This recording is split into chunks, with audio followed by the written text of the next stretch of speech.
The Ketheri engineering bay hummed with the low, resonant frequency that all their technology seemed to emit, a sound that made human bones vibrate uncomfortably. Melissa stood before the massive cylindrical structure, her work tablet clutched in one hand, while 7 Kethari engineers observed her with their triple-stalked eyes swaying in what she'd learned was their expression of skepticism. "Human Melissa," chirped Chief Engineer Vorn, his translation device rendering his clicks and whistles into flat mechanical English. "We have told you 17 times now.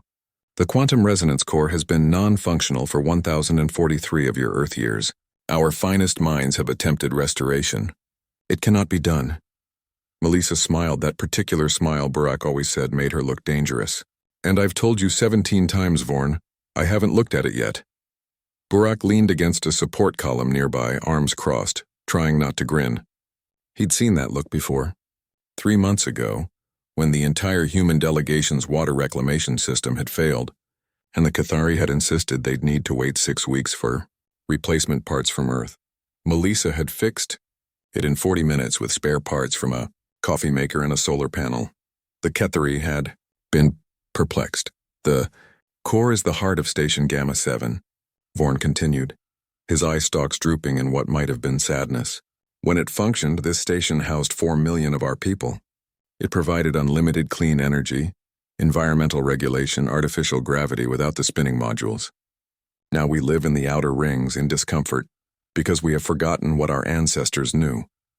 Melissa approached the core, running her hand along its surface. The metal was cold, covered in a millennium of dust despite the station's filtration systems.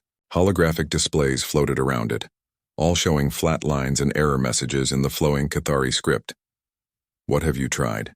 she asked. Vorn's translator made a sound like a sigh. "Everything.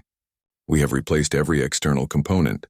We have run diagnostics through every subsystem. We have consulted the ancient technical manuals. We have even," he paused as if embarrassed, "prayed to the old engineers." "Did that work?" "No." Melissa circled the core slowly, her engineer's eye taking in every detail.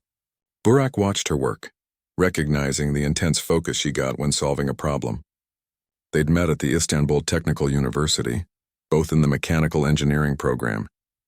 While he'd gone into spacecraft design, she'd developed an obsession with old machines. The older and more broken, the better. "The Kethari are brilliant," Burak had told her when they'd received their assignment to Station Gamma 7. "Their technology is centuries ahead of ours in some ways." "Then why do they need us?" she'd asked. Now he understood. The Kethari had advanced so far, so fast that they'd forgotten how to think simply. "Burak," Melissa called out. "Remember Professor Yilmaz's first rule?" He laughed. "Check if it's plugged in." The Kethari engineer's eye stalks swiveled toward each other in confusion. "Plugged in?" Vorn translated the phrase uncertainly.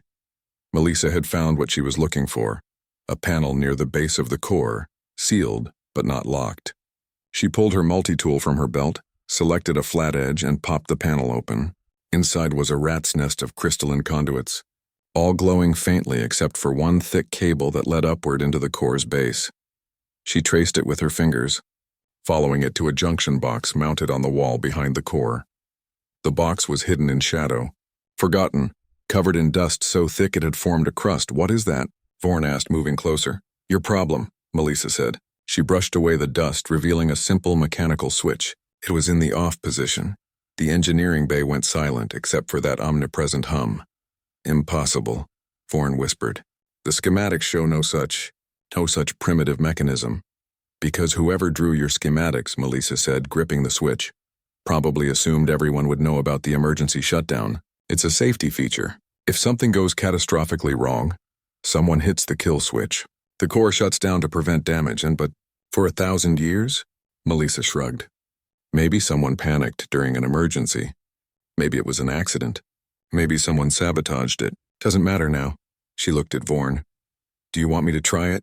All 7 Kethari engineers had their eye stalks fixed on that simple, dust-covered switch. Vorn's stalks trembled. "If you are wrong, nothing happens. If you are right, if I'm right, you get your station back." Vorn made a sound his translator couldn't parse, then spoke in formal Kethari. The other engineers backed away as if giving the moment ceremony. Finally, he turned to Melissa and simply said, "Try it." Melissa flipped the switch. For 3 seconds, nothing happened. Burak held his breath. The Cathari stood motionless, a feat of stillness their species rarely achieved. Then the quantum resonance core hummed. It started as a vibration beneath their feet, then grew into a sound. Not the flat drone of Cathari technology, but something musical, harmonic, alive. The holographic displays erupted in cascades of data. Lights flickered on throughout the cylindrical structure, racing from bottom to top in waves of brilliant blue and gold.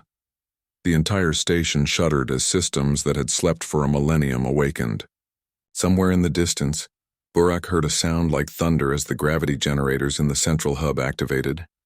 Vorn's translator was silent, but Burak didn't need it to understand the emotion in the Cathari's keening cry. The other engineers joined in, a chorus of joy and disbelief. Melissa simply dusted off her hands and smiled at Burak. See? Just needed someone to flip a switch. As alarms began chiming, happy alarms, Burak thought, announcing the return of power, Vorn approached Melissa. His eye stalks performed an elaborate gesture she'd learned was the highest respect. "Human Melissa," he said, his voice thick with emotion even through the translator. "We have been calling this station Gamma 7 Dead. Tonight we rename it. We will call it Melissa's Gift." She shook her head. "Just call it Gamma 7 Alive. And maybe," she added with that dangerous smile, "check all your other broken stations for switches someone forgot about." Burak laughed, and even the Cathari made sounds their translators rendered as amusement. In the end, humanity's greatest gift to the galaxy wasn't their weapons, their courage, or their technology. It was their ability to look at the impossible and ask the simplest question: did you try turning it off and on again?